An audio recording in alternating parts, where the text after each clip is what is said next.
नमस्कार दोस्तों, मैं अंकित राणा अंकित क्लासेज में आपका स्वागत करता हूं। आज इस वीडियो के माध्यम से करेंगे हम कुछ न्यू क्वेश्चन। तो सभी को डाउट होता था कि सर हम डिजिटल सम का यूज कहां करें, कौन से क्वेश्चन में करें और कौन से क्वेश्चन में ना करें। तो उसी डाउट को क्लियर करने के लिए मैं आपको इस वीडियो में बताऊंगा। देखिए, क्वेश्चन मैंने आपको दिया है 1/1 multiply 2 plus 1/2 into 3 upon 1/3 multiply 4 add so on 1/99 multiply 100। हमें इसका मान निकालना है, वैल्यू निकालनी है।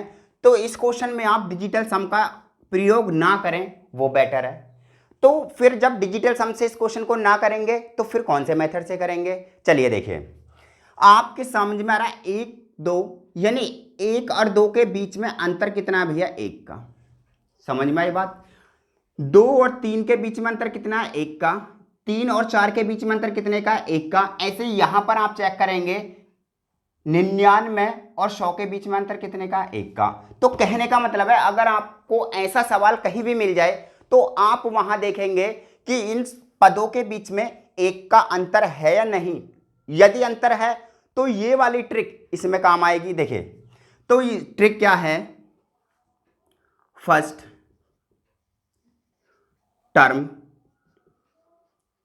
माइनस सेकंड या लास्ट टर्म, यानी इसकी फर्स्ट टर्म और इसकी लास्ट टर्म। तो फर्स्ट टर्म का मतलब पहली टर्म। देखिए 1, अगर मैं इसको थोड़ा सा लिखूं तो इसको किस टाइप से लिख सकता हूं, 1/1 मल्टीप्लाई 1/2। ठीक है, तो ऐसे कर सकता हूं। ऐसे अगर मैं इसको यहां पर लिख तो 1/99 गुणा 1/100 लिख सकता हूं। तो इसकी फर्स्ट टर्म क्या है, 1/1 माइनस इसकी सेकंड लास्ट टर्म क्या है, 1/100। इसको हम करेंगे, इसकी मल्टीप्लाई इसमें, इसकी मल्टीप्लाई इसमें, 100 माइनस का 1/100। तो 100 में से एक गया तो कितना बचा भैया, 99/100। तो आपका कोई ऑप्शन है 99/100 है, ये वाला आपका क्या हो गया, ऑप्शन। तो अगर इस टाइप का आपको कहीं भी क्वेश्चन मिले तो आप सबसे पहले करेंगे कि इसमें 1 का डिफरेंस है नहीं। अगर 1 का डिफरेंस आपको दिख रहा है, तुरंत इसमें क्या रखेंगे, फर्स्ट टर्म या लास्ट टर्म घटा देंगे, आंसर आ जाएगा। एक बार आप इसका स्क्रीनशॉट खींचें। नेक्स्ट क्वेश्चन आपका 1 - 1/3, 1 - 1/4, 1 - 1/5, 1 - 1/n। हमें इसका आंसर निकालना है। इसका आंसर क्या है। अब इस टाइप के क्वेश्चन में आपको देख रहा होगा, यहां मैंने पिछले क्वेश्चन में बताया कि इनके बीच का डिफरेंस ले लो। अगर 1 आए तो first term minus last term. अब यहां क्या करेंगे, देखिए यहां कोष्टक के अंदर 1 है तो 1 के नीचे 1 1 मान लेंगे, इसके नीचे 1 मानो। अब क्या करते हैं हम, देखिए इनका हर समान करते हैं, यानी एलसीएम लेते हैं। 1 और 3 का एलसीएम कितना होगा, 3। तो ऐसे ना करके ऐसे कर लो। देखिए 3 एकम 3 माइनस का 1/3 गुणा 4 एकम 4 माइनस का 1/4 गुणा 5 माइनस का 1/5 add so on n minus का 1 अपॉन भैया कितना हो गया, n। ठीक है, अब यहां पर आइए, देखिए 3 में से 1 गया, 2/3 गुणा 3/4 गुणा 4/5 एड सो ऑन, यहां n माइनस का 1 अपॉन कितना हो गया भैया, n। अब देखिए, अब आपकी बात आती है, देखिए यह 3 है, 3 को 3 काट देगा, 4 को 4 काट देगा, 5 को 5 काट देगा, 6 को 6। इसका मतलब कोई और पद होगा वो n-1 को भी काट देगा। आपके पास बचा 2/1 गुणा 1/n। अब दोनों की क्या कर लेंगे, मल्टीप्लाई, 2 एकम 2 और n एकम n। तो इसका ऑप्शन कितना है, 2/n। यहां क्या है, 2/n आपका आंसर हो गया। समझ में आई बात। तो ये क्वेश्चन इस टाइप से होते हैं और ये क्वेश्चन हर साल एसएससी जीडी यानी कोई भी एंट्रेंस आप उठा के देख ले, ये क्वेश्चन मिलते ही मिलते हैं। एक बार आप इसका स्क्रीनशॉट खींचे, फिर नेक्स्ट क्वेश्चन करेंगे। क्वेश्चन नंबर 3, ये क्वेश्चन नंबर 3 कई बार आया हुआ क्वेश्चन है। इस वीडियो के अंदर जो भी मैं आपको क्वेश्चन करा रहा हूं वो सारे आए हुए क्वेश्चन हैं, रिपीटेड क्वेश्चन है, हर साल रिपीट होते हैं। तो आप इन क्वेश्चनों को बहुत ध्यान से समझिए, कोशिश करें कि इन क्वेश्चनों पे ज़्यादा से ज़्यादा क्या करें, फोकस करें। और देखिए, अगर आपको मेरी वीडियो पसंद आती है, कम से कम यार लाइक तो कर दिया करो और मेरे चैनल को सब्सक्राइब करें और बेल आइकन भी दबा दें, जिससे कि मेरी जो न्यू वीडियो होंगी उसकी नोटिफिकेशन आप तक पहुंच जाए। यहां आप इस क्वेश्चन को करने लगे, कैसे करेंगे? 4 4 की पावर a बराबर 5, यहां 5 b की पावर बराबर 6, 6 c की पावर 7, 7 d की पावर 8 हो तो a multiply b multiply c multiply d। अब कैसे करेंगे इस क्वेश्चन को? इसने कहा 4a है 5 के बराबर, तो क्या मैं इस 5 की जगह पे यहां 4a नहीं रख सकता? देखिए यहां मैं आपको करा दूं, इसे शॉर्ट ट्रिक से भी कराऊंगा, आपको लॉन्ग ट्रिक से भी। 5b बराबर 6 है और 6c बराबर आपका यहाँ कितना है 7 है और 7d बराबर है आपका 8। तो शॉर्ट ट्रिक से कैसे? लॉन्ग ट्रिक पहले मैं आपको इसका मेथड बताता हूँ। 4 की पावर a है बराबर कितना है आप 5, तो यहां पर आप देख रहे होंगे, यहां पर कितना है 5, तो जो भी 5 है 5 के प्लेस पर मैं इसे नहीं लिख सकता। कहने का मतलब है ये जो 5 है इसकी जगह पर मैं 4a नहीं लिख सकता, तो मैंने क्या करा 4a, और यहां पर देखिए आपके पास b है, आपने b ले लिया, ठीक है, तो आपके पास होगा 4ab बराबर कितना हो गया 6 के। अब आप देखेंगे कि ये जो 6 है, ये वाला 6, यहां देखिए ये जो 6 है c की पावर 6 बराबर किसके? 7 के। अब 6 4a की वैल्यू हमारे पास 4ab आया, तो हमने इसको रखा 6 की जगह, तो यहां हो गया 4ab और 4 की पावर ab और इंटू कितना होगा 6 बराबर यहां कितना होगा 7। अब यहां हो जाएगा 4abc इजिकल टू 7। अब आप देख रहे होंगे 7 पर कितना d है, तो हमने क्या करा यहां 4, चलिए मैं बदल देता हूं मार्कर, यहां हो जाएगा 4abc इंटू यहां पर कितना हो जाएगा d बराबर यहां कितना 8, तो 4abcd बराबर कितना हो गया 8। यहां तक आ गए हम। अब यहां तक आने के बाद देखिए ये 2 है तो हम कर सकते हैं 2 की पावर 2abcd बराबर यहां 4 है, तो 4 को हम कैसे काटते हैं 2 दूनी 4 दूनी 8, यानी 2 की पावर 3, तो यहां 2 की पावर कितनी है भैया 3। तो अब हम कंपेयर करेंगे किसकी? घातों का। तो घातों का कंपेयर हुआ 2abc और d बराबर कितना हो जाएगा 3, तो abcd बराबर 3/2, इसका मतलब 1.5, तो 1.5 इसका आंसर हो गया। अब ये तो हो गया लॉन्ग ट्रिक।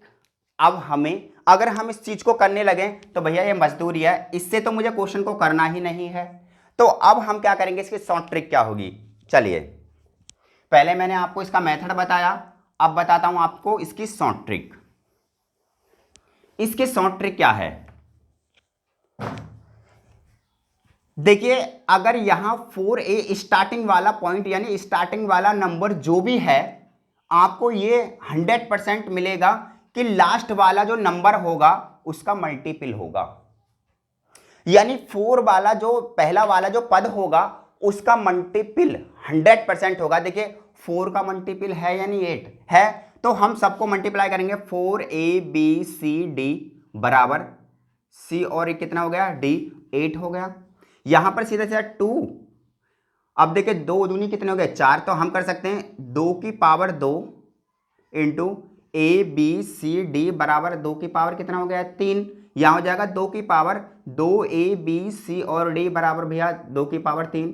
यदि किसी के बेस बराबर हों, किसी के क्या हो बेस बराबर हों, तो उनकी घातें भी क्या हो जाती हैं बराबर, 2abcd बराबर भैया 3 हो गया, तो abc और d बराबर हो जाएगा 3/2, और इससे काटेंगे तो इसका 1 पॉइंट कितना हो जाएगा 5, ये इसका क्या है 1.5 क्या है इसका आंसर। समझ में आई बात या नहीं?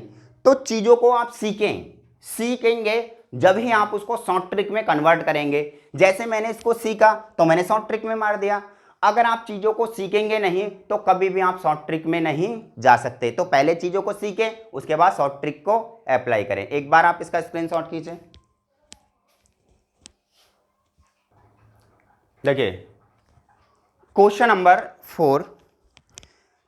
4 भैया कैसे करेंगे, बहुत से स्टूडेंटों का डाउट होगा कि सर आपने डिजिटल समझाया, डिजिटल सम से क्वेश्चन समझाए, मगर इसमें आप डिजिटल सम क्यों नहीं लगा रहे हो, इन क्वेश्चनों में क्यों नहीं लगा रहे हो। अरे भैया, जब बिगर डिजिटल सम के हमारे ये क्वेश्चन बहुत आसानी से हो रहा है तो हम डिजिटल सम की तरफ क्यों भगे।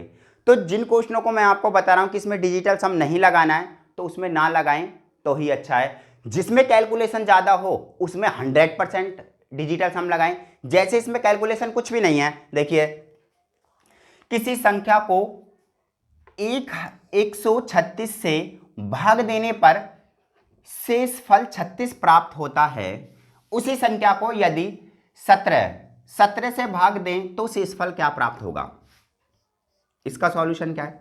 उसने कहा हमने 136 को किसी संख्या से भाग दिया तो उसमें शेषफल उसका 36 प्राप्त हुआ।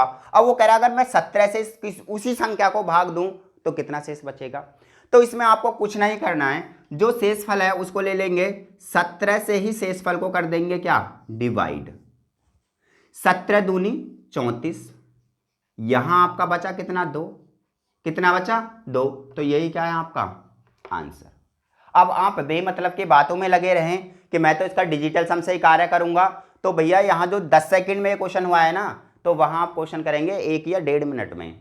तो चीजों को समझें, मगर समझने के साथ ये नहीं है कि आप बेवकूफ़ी करें, समझने के साथ अच्छा परफॉर्मेंस करें जिससे कि आप दूसरे बंदे से 4 या 5 या 10 क्वेश्चन एक्स्ट्रा करके आए। एक बार आप इसका स्क्रीनशॉट खींचें।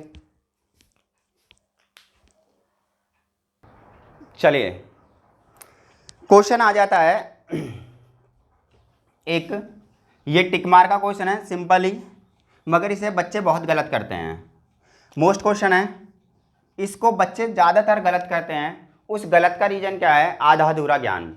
यदि स्टूडेंट को पूरा ज्ञान नहीं होगा तो वो क्वेश्चन को अटेम्प्ट तो करेगा मगर क्या करेगा, गलत करेगा।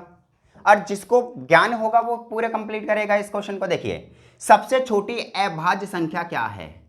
पहली बात है भाज्य और दूसरी बात है अभाज्य।